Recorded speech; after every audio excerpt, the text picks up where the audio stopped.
नमस्कार. आठवणीचं पान या यूट्यूब चॅनलवर आपलं मनापासून स्वागत आहे. हृदयाच्या कप्प्यात जपून ठेवलेली एक आठवण मी तुम्हाला सांगत आहे. माझ्या कथेचं नाव आहे अंधश्रद्धा. साधारण 10 वर्षाची असेल मी आणि त्यावेळेला वडिलांची बदली सोलापूरला होती. आम्ही बाबर चाळीमध्ये राहत होतो. चौफेर अशी चाळ होती आणि मध्ये पुन्हा एक 10-12 खोल्या अशा मध्ये पण होत्या, पुढच्या बाजूनं मागच्या बाजूनं. आम्ही पुढच्या बाजूला राहत होतो, पाठीमागं आमचे घरमालक राहत होते.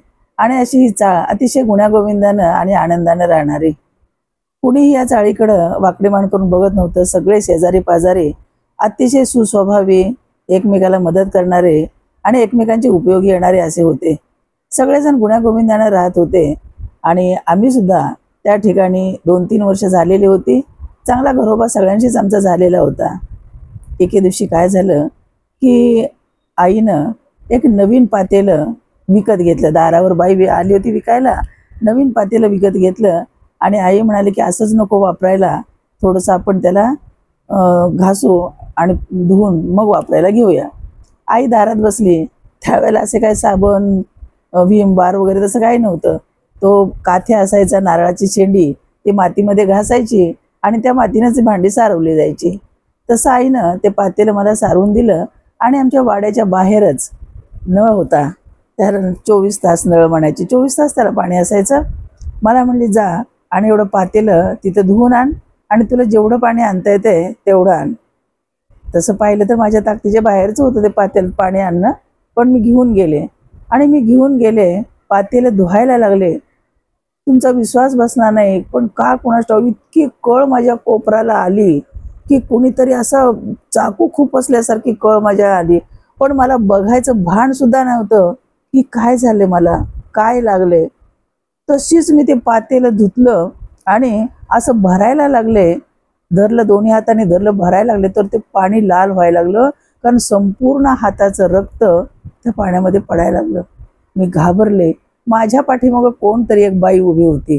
मला समजलं नाही, मला दिसली नाही ती कोण होती ती.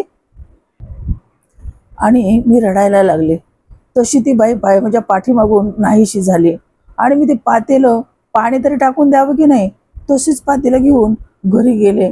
माझा स्कर्ट पूर्ण भिजलेला होता आणि घरी गेल्यानंतर 3 सांजेची वेळ होती.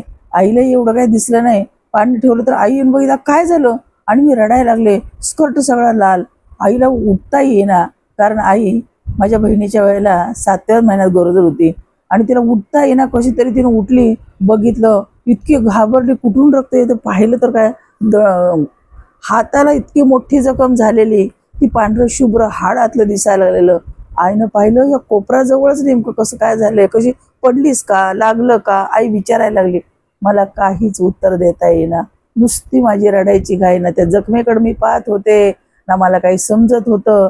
काहीतरी नुसतं म्हणजे बुद्धी भ्रष्ट झाल्यासारखी माझी अवस्था, नुसतीच रडत होते मी. आणि मग आईनं असं त्याच्यामध्ये तात्पुरती हळद भरली आणि एक कापड फाडलं आणि तात्पुरतं त्याला बांधलं. आणि मग त्या काळात फोन वगैरे काही नव्हतेच आणि नुकतेच माझे वडील दुसऱ्या गावावरून आले होते. त्यांची सारखी कामाच्या निमित्तानं जाई असायचे आणि वडील घरी आले.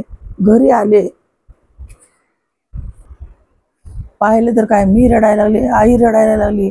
वडिलांनी जवळ काय झालं हे असं झालं म्हणलं. लागले काय लागलं, कुठं पडली.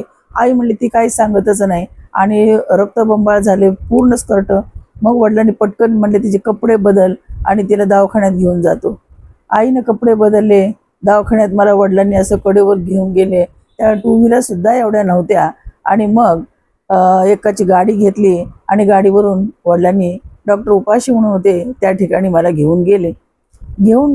डॉक्टरने पाहिलं तर डॉक्टर म्हणले हे मारामारीची केस आहे आणि हे लवकर घेतलं जाणार नाही. असं तर थोडंसं कानडी बोलत होते. सोलापूरचा भाग होता ना, कानडी लोक जास्त होते. आणि डॉक्टर पण असं व्यवस्थित काय बोलणार झाले. वडील म्हणले जर काय माझ्या मुलीला झालं तर सगळी जबाबदारी तुझ्यावर. मला कळत नव्हतं, पण वडील रागारागानं बोलत होते. आणि कसं तरी मला त्या लोकांनी ॲडमिट करून घेतलं. तुम्हाला खरं नाही वाटणार, पण भूल न देता मला हे स्टिचेस टाकलेले होते.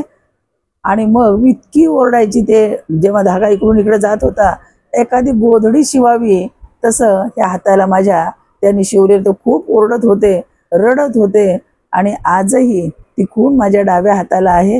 तर असं हे जेव्हा आम्ही घरी आलो, वडिलांना प्रश्न पडलीने आईला विचारलं काय झालं, पण पहिल्यापासून सांग.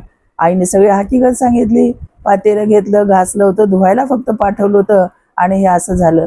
जेव्हा त्या दिवशी तर काहीच नाही झालं, पण नंतर दुसऱ्या 2-3 दिवस गेल्यानंतर हळूहळू दबक्या आवाजामध्ये चर्चा सुरू झाली की हिला मूल नाही. एक बाई होती, क्ष नावाची, तिचं नाव नाही घेत मी, तिला मूल होत नव्हतं आणि म्हणून ही थोरल्या मुलीला हे काहीतरी करत असते. म्हणजे केसच कापायचे, टाळूवरचे केस कापायचे किंवा असं रक्त घ्यायचं किंवा पायाखालची मातीच घ्यायची, असे काहीतरी घाणेरडे प्रकार ती स्त्री करती असं आईच्या कानावर आलं. पण आता प्रत्यक्ष तर काय पाहिलं नव्हतं, या अंधश्रद्धेला काही आधार नव्हता आणि त्यामुळं हे भांडणाचं मूळ होतं. वडिलांनी निर्णय घेतला की नाही, आता आपण इथून जागा सोडून जाऊया, हे घर बदलूया आणि त्याच महिन्यामध्ये आम्ही शिफ्टिंग केलं दुसरीकडं. माझ्या वडिलांनी आम्हाला नेलं. तर असा या अंधश्रद्धा त्या काळामध्ये होत्या. एखाद्या लहान मुलांना मारून जर मुलं होत असती तर हे किती भयानक आहे. आज विचार करायला गेलं तरी भयानक आहे, पण हे खरोखरच माझ्या बाबतीत घडलेलं आहे. अजूनही ती जखम, ते टीचर्स माझ्या हाताला आहेत. तर अशी ही अंधश्रद्धा कधीही कुणाच्या बाबतीत कुणी करू नये. आता होणार नाही ती, पण अजूनही एवढं हे मेलेलं नाही. हा जो विचार आहे अंधश्रद्धेचा, हा विचार अजूनही काही भागामध्ये मूळ धरून आहे. तो नष्ट व्हावा ही इच्छा आहे. कथा संपली पण आठवण राहील. पुन्हा भेटूया अशाच एका नव्या आठवणीसह. व्हिडिओ आवडला असेल तर लाईक, शेअर आणि कॉमेंट करा. चॅनलला सबस्क्राईब करायला विसरू नका आणि प्रेम देत राहा. धन्यवाद.